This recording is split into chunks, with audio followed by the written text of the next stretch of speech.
귀멸의 칼날 귀살대 9명의 주 중 하나인 수주, 토미오카 기유. 작중 처음 등장한 귀살대원이자 귀살대를 지탱하는 주이며 카마도 탄지로의 사형입니다. 기유는 12개월의 하연을 단칼에 썰어버리고 최종 공명까지 활약했는데요. 과연 그는 얼마나 강력했을까요? 그리고 그는 어떤 이야기를 가지고 있을까요? 간디 채널의 귀멸의 칼날 이야기, 기유편, 지금 바로 시작합니다.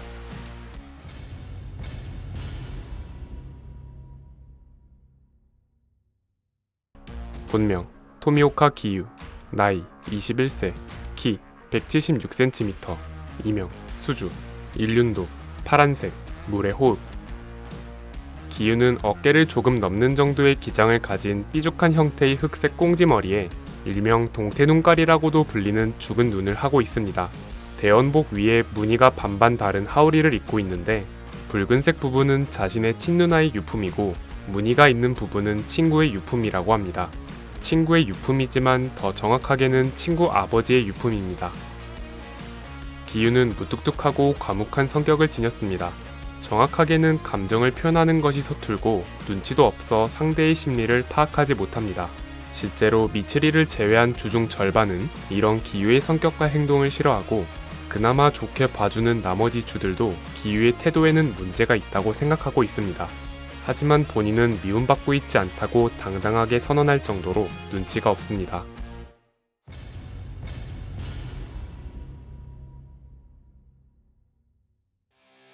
기유는 어린 시절 병으로 부모님을 잃고 누나 츠타코와 둘이서 살고 있었습니다. 하지만 누나가 결혼 직전에 도깨비에게 목숨을 잃게 되면서 기유는 친척집으로 보내지게 됩니다. 그런데 친척집으로 가던 도중 산에서 목숨을 잃을 뻔했는데 근처의 사냥꾼이 기유를 구해주고 전수주 우로코다키 사콘지에게 인도합니다. 그렇게 기유는 사콘지의 제자가 되어 수련을 받게 됩니다. 사콘지의 아래엔 또 다른 제자가 있었는데 그의 이름은 사비토였습니다. 또래에다가 둘 다 고아라는 공감대가 있어서 금방 친해졌고 훗날 함께 귀살대 선별시험을 보러 갑니다. 선별시험에서 기유는 도깨비에게 공격을 받게 되었는데 기유의 의식이 흐릿해지던 찰나 사비토가 구해줍니다. 이뿐 아니라 사비토는 선별시험 장소에 있던 도깨비들을 모조리 해치우면서 모두를 구해줬지만 결국 손 도깨비에게 패배해 목숨을 잃게 됩니다. 이때의 사건을 계기로 기유는 사비토가 아니라 자신이 죽었어야 했다며 끝없는 죄책감을 가지게 됩니다. 본편 시점에서 눈이 내리던 어느 날 기유는 도깨비가 나타난다는 장소로 향하다가 탄지로 남매를 만나게 됩니다. 도깨비로 변해버린 누이 동생을 지키려던 탄지로가 자신에게 고개를 숙이고 목숨을 구걸하자 기유도 도깨비에게 가족을 잃었던지라 탄지로의 패기 없는 태도를 보고 일갈합니다. 하지만 분명 상대를 이길 수 없다고 생각했음에도 시간차 공격을 계획한 탄지로의 기지에 놀랐고 도깨비가 된 직후라 필시 기아 상태에 처해 있는 네즈코가 탄지로를 지키면서 자신을 공격하는 모습을 보며 생각이 바뀌었는지 기유는 탄지로 남매를 자신의 스승 우로코다키에게 보내 귀살대 대원으로 길러냅니다. 이후 한동안 등장이 없다가 나타구모 산에 12귀월이 있다고 판단한 우부야시키의 명령을 받아 충주 시노부와 함께 향합니다. 기유는 도착하자마자 아빠 도깨비를 손쉽게 토벌하고 12개월인 루이까지 일격에 손쉽게 처리합니다. 직후 도깨비인 네즈코를 죽이려는 시노부를 어떻게든 저지하면서 탄지로가 도망칠 시간을 벌어주던 찰나 카마도 남매를 데려오라는 지령을 받고 물러섭니다. 카마도 남매의 처분에 대한 조합재판이 열렸을 때 대다수의 주는 처형을 주장했지만 기유는 탄지로와 기유의 스승이자 전수주인 우로코다키와 현수주인 자신의 할복을 걸고 네즈코의 보증을 서주는 모습을 보여줍니다. 이후 렌고쿠의 비보를 들었을 땐 무덤덤하게 반응합니다. 쭉 등장이 없다가 상연 중 셋이 토벌당한 후 무잔의 침공을 대비한 반전 발현을 위한 수련과 합동 강화 훈련이 시작됩니다. 다른 주들이 반전 발현을 위한 정보를 주고받을 때 갑자기 기유가 자신은 너희들과 다르다며 자리를 이탈합니다.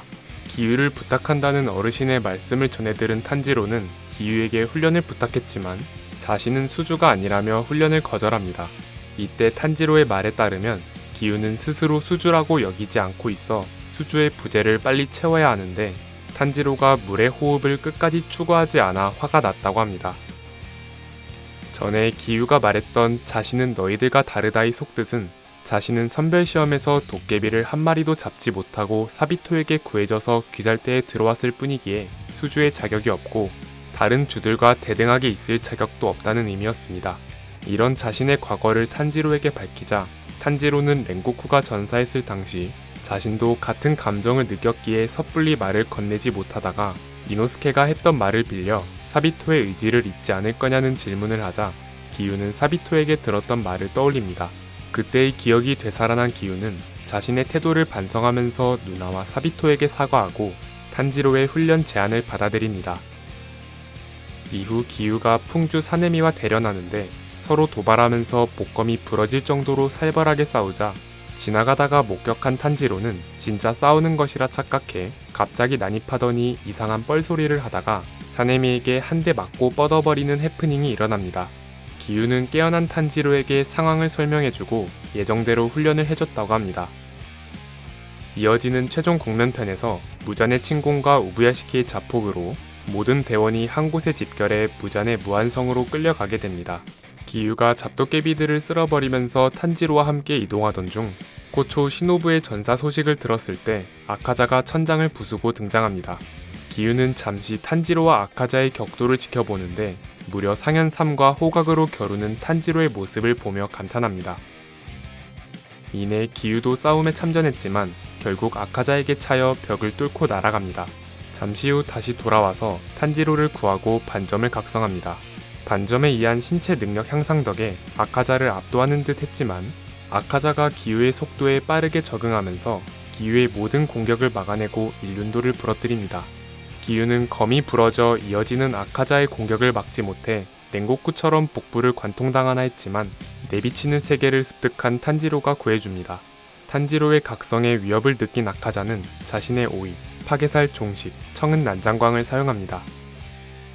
이후 아카자는 탄지로의 기척이 느껴지지 않자 죽었다고 생각하고 잔잔한 물결을 사용해 피해를 최소화한 기유에게 다가가 도깨비가 되라고 제안하기 시작합니다.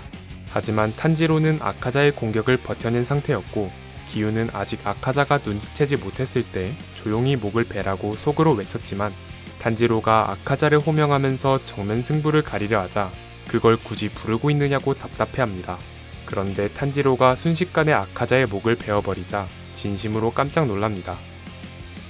목을 베었음에도 소멸하지 않고 집념을 불태우면서 떨어진 목을 붙이려는 아카자를 보자 기유는 자신의 부러진 검을 던져 머리와 몸을 확실하게 분리했지만 이번엔 아카자가 절단면을 틀어 막더니 그대로 탄지로를 기절시켜버립니다.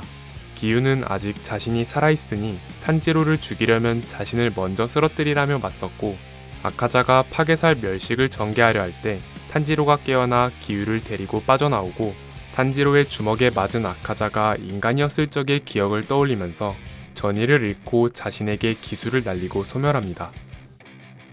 아카자가 완전히 소멸한 것을 확인한 뒤 기유는 누적된 피로와 부상 때문에 무릎을 꿇은 채 탄지로와 함께 기절합니다. 잠시 후 정신을 차리고 상처의 출혈이 멈추지 않자 불로 달군 칼로 상처를 찢어 출혈을 막고 탄지로와 함께 무잔이 있는 곳으로 향합니다. 12개월이 주와 싸우면서 시간을 끌어준 덕분에 무잔은 어느 정도 해독에 성공했고 귀살대를 학살하면서 기유와 탄지로를 소환합니다.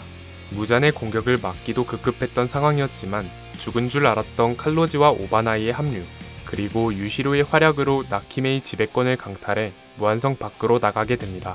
그렇게 일출까지 무잔을 붙들어매는 레이드가 시작됩니다. 기유는 무잔과 공방을 주고받으면서 주변에 떨어진 물의 호흡 검사의 일륜도를 주우려 했지만 결국 무잔의 촉수에 다리를 다칩니다. 무잔의 독이 돈 채로 싸우다가 검을 놓치면서 힘이 다해 죽을 위기에 처했지만 오바나이와 교메이가 무잔의 촉수를 막아주고 사네미가 근처에 떨어진 일륜도를 기유에게 던져줍니다. 나머지 인원들이 전부 참전하면서 잠시 여유가 생겼을 때 기유는 사네미와 검을 맞부딪혀 혁도를 만들어내고 다른 주들과 함께 무잔을 몰아붙입니다. 하지만 무잔의 광역기에 휩쓸리면서 오른팔이 잘리고 다 함께 리타이어합니다. 기유는 유시로의 응급처치를 받고 사네미, 교메이와 함께 다 죽어가는 몸을 이끌며 남은 왼팔로 검을 쥐고 전장으로 향합니다. 드디어 일출이 시작되자 무잔이 발악하면서 탄지로가 끝까지 버텨냈지만 탄지로의 왼팔이 뜯겨나가서 혁도를 유지하지 못해 무잔이 몸을 빼내기 직전까지 갑니다. 그때 기유가 탄지로의 뒤를 받쳐주는 동시에 자신의 왼팔로 탄지로의 검을 같이 잡아주면서 혁도를 재발동시켜 움직임을 봉쇄합니다. 그러자 무잔이 커다란 아기의 형상으로 부풀어 오르더니 기유도 빨려 들어갈 뻔했지만 탄지로가 뒤로 밀쳐준 덕분에 탈출합니다. 마침내 해가 뜨면서 무잔은 필사적으로 도주했지만 일반 대원과 은들이 퇴로를 막아준 덕분에 무잔은 아예 지하로 도주하려고 합니다. 그러자 교메이가 사슬로 무잔을 휘감아 잡아당겨 저지하는 동안 기유는 사네미, 오바나이와 함께 무잔을 공격합니다. 하지만 이쪽도 다 지칠 대로 지친 상황이라 제대로 된 데미지를 주지 못하고 있었을 때 흡수당했던 탄지로가 무잔의 내부에서 혁도를 발현했는지 무잔이 토열하면서 움직임을 멈췄고 그대로 태양에 불타 끝내 재가 되어 사라집니다. 기유는 치료 요청과 만류에도 불구하고 곧바로 탄지로 쪽으로 향해 생사를 확인하지만 탄지로는 이미 숨을 거둔 상태였습니다. 기유는 이번에도 지켜내지 못했다며 탄지로의 시신 곁에서 오열했지만 갑자기 탄지로가 눈을 뜹니다. 갑작스런 상황에 다들 쳐다만 보던 도중 탄지로가 뜯겨나갔던 왼팔을 재생하더니 무차별적인 공격을 시작하는데 빠르게 상황을 파악한 기유가 즉시 온 대원들을 대피시키고 탄지로가 도깨비가 되었다고 알리면서 죄를 범하기 전에 죽여야 한다며 냉정하고 정확한 판단을 내리는 모습을 보여줍니다.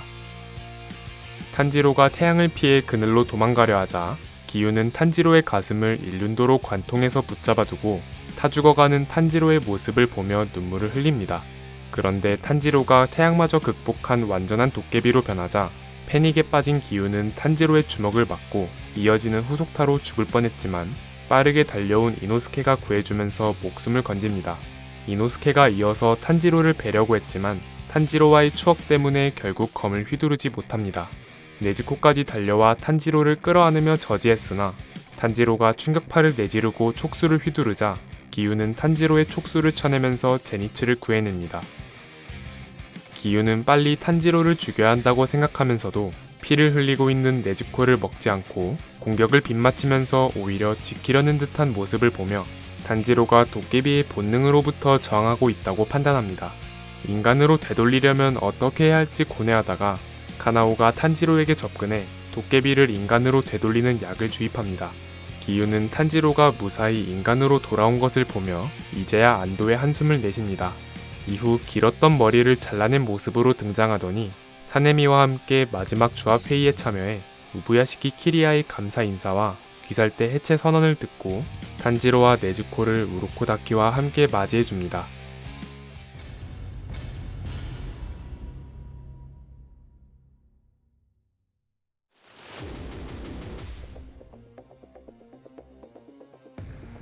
기유는 물의 호흡을 사용합니다. 일륜도 고유의 색은 파란색이며 물의 호흡은 전집중 호흡의 5대 기본 계파 중 하나입니다. 부드럽고 유연한 기술이 대부분이라 몸에 주는 부담이 적고 흐르는 물처럼 부드럽게 이어지는 동작을 가졌습니다. 물의 호흡은 방어에 특화된 호흡법이라 다른 호흡들에 비해 공격력이 다소 떨어지지만 초심자가 익히기 쉬운 호흡법이라 사용자가 가장 많고 제일 기초에 근거한 호흡법이라 뱀, 꽃, 벌레 등 파생 호흡이 많다는 특징을 갖고 있습니다. 하연 오 루이를 단칼에 가볍게 정리하는 모습과 주중 상위권이라는 사네미와 비등비등하게 겨루던 장면, 그리고 아카자가 기유의 검술에 감탄하는 장면을 통해 귀살대를 지탱하는 주에 걸맞은 전투력을 보유했음을 알 수 있습니다. 또한 공격보다 방어 능력이 특히 뛰어나다는 물의 호흡의 특징을 증명해내는 장면이 상당히 많습니다. 공격 궤도를 모조리 읽을 수 있게 되는 내비치는 세계를 습득한 탄지로조차 완벽하게 피해내지 못한 아카자의 최종 5위 청은 난장광을 검이 부러져 기술을 온전히 꺼낼 수 없었음에도 치명상은 면할 정도로 막아내기도 했고 상현의 속도와 위력을 능가하는 무잔의 공격도 막아냈으며 다른 대원들이 부상과 피로로 정신을 못 차리고 있을 때 중상을 입은 상태에서도 의식을 제대로 붙잡고 탄지로의 상태를 가장 빠르게 파악하는 모습을 보여줬습니다. 기유 역시 반점을 발현한 인물 중 하나입니다.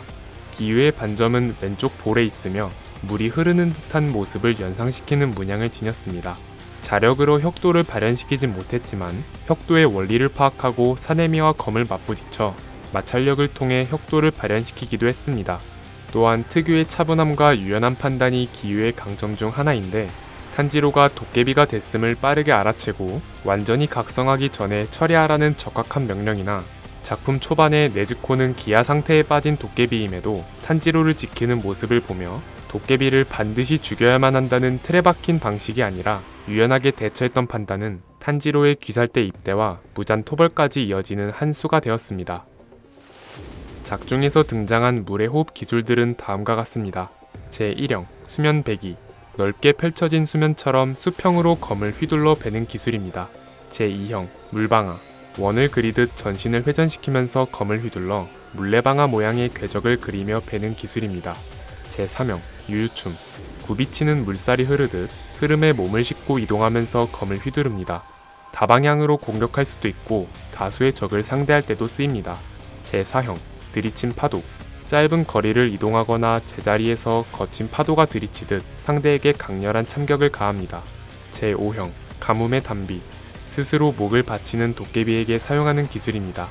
부드럽고 정교하게 베기 때문에 고통을 느끼지 못한다고 하며 적중이 어려워 실전성은 떨어지는 기술입니다. 제6형 비틀린 소용돌이, 온몸을 크게 비틀어 몸을 두르는 나선 소용돌이 모양의 참격을 전방위로 날립니다. 이 기술 덕분에 물의 호흡을 사용하는 검사는 수중이나 육지에서나 전투력 손실이 없다고 합니다. 제7형 물방울 파문 찌르기, 파문의 중심을 노리듯 상대에게 검을 찔러 넣습니다. 물의 호흡 기술 중 가장 빠르고 정확한 기술입니다. 제8형 용소, 내려치는 폭포처럼 온 힘을 다해 검을 위에서 밑으로 내려치는 기술입니다. 제9형 수류 물보라, 착지 기간과 착지 면적을 최소화해 좁은 공간에서 벽과 천장을 자유자재로 이동하는 회피기입니다. 제10형 생생유전, 물로 이루어진 용 형상의 검기를 휘두르며 회전하면서 연격을 가하는 기술입니다. 회전이 지속될수록 위력도 점차 강해진다고 하며 물의 호흡 최강의 품새입니다. 제11형 잔잔한 물결, 기유가 만들어낸 고유의 형입니다. 방어에 특화된 물의 호흡의 특색을 극한까지 끌어올린 기술로 자신에게 날아오는 모든 공격을 흘려보냅니다. 시전자는 검을 쥐고 가만히 서 있는데 자신에게 향하는 모든 검격이나 투사체들이 마치 삭제되는 듯한 연출을 갖고 있습니다.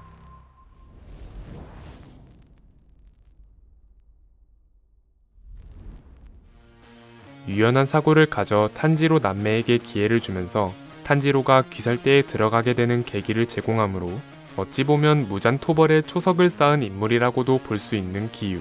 도깨비에게 소중한 사람을 연달아 잃으면서 다소 마음을 닫게 되어 눈치와 말주변도 없어져 동료와 맞물리지 못하는 모습을 보여주기도 했지만, 팬북에 따르면 오히려 사내미나 오바나이가 항상 자신에게 화를 내서 슬퍼했다는 귀여운 일면도 있습니다.